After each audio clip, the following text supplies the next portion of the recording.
May it be an evening star shines down upon you.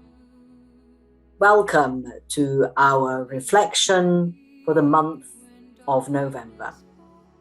The Chaplains for Community and Mental Health have put together these words to help each one of us to pause and reflect in the month of November. November is traditionally associated with remembrance.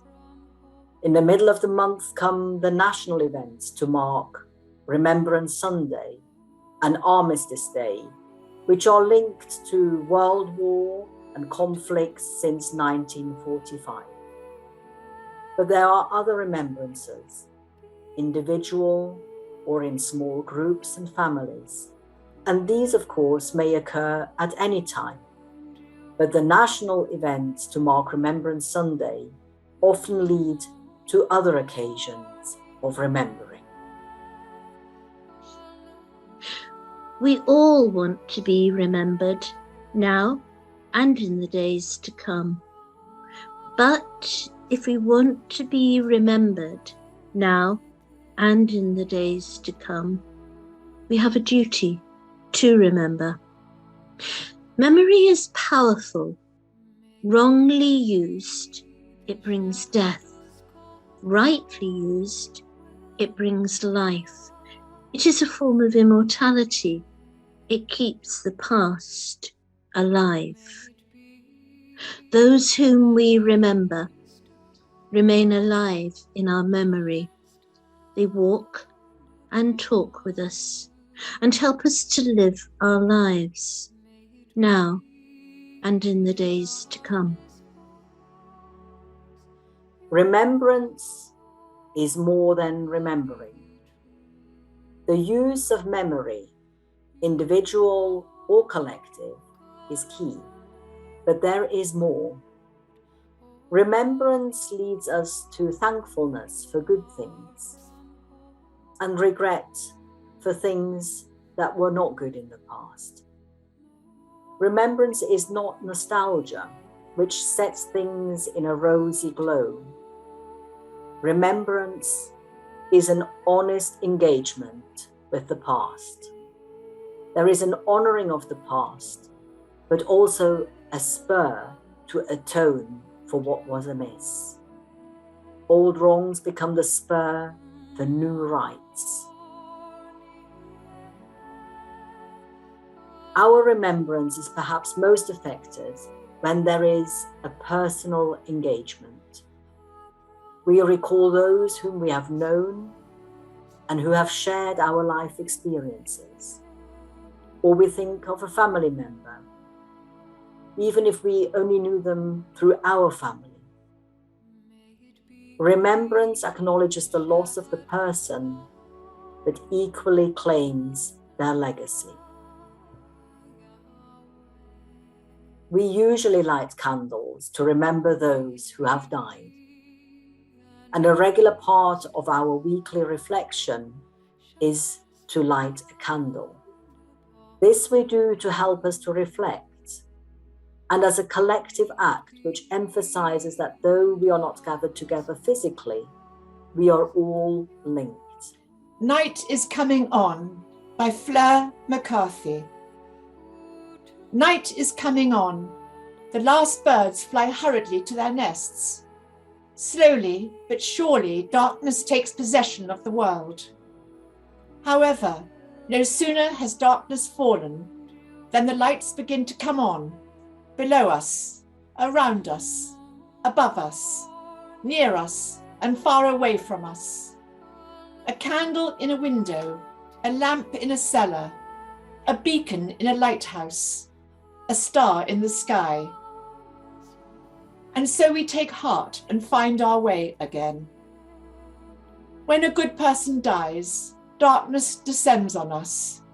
We feel lost, bereft, forlorn. But gradually, the lights begin to come on as we recall the good deeds done by the deceased. They spring up all over the place. we are amazed at how much light is generated. In this strange and beautiful light, we not only find our way, but find the meaning of life itself. Victor Hugo wrote that music expresses that which cannot be put into words and that which cannot remain silent. So our periods of reflection are usually accompanied by a piece of music. During this month, we are going to listen to the piece of music from Cats called Memory. And as we're called to remembrance, let us reflect on what is past and how it will inform what is to come.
As has already been noted, remembrance should not leave us unchanged or simply dwelling in the past. Acts of remembrance link us with our past and should help form our vision for the future. Isn't it strange that princes and kings and clowns that caper in sawdust rings, and ordinary folks like you and me are builders of eternity. To each is given a bag of tools, an hourglass and a book of rules, and each must build ere time is flown, a stumbling block or a stepping stone.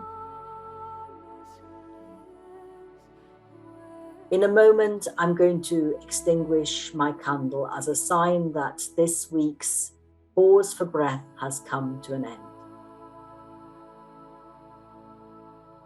As we look to the future, may we all have the hope, courage, love, and vision for the next steps on our individual and collective journeys ahead of us.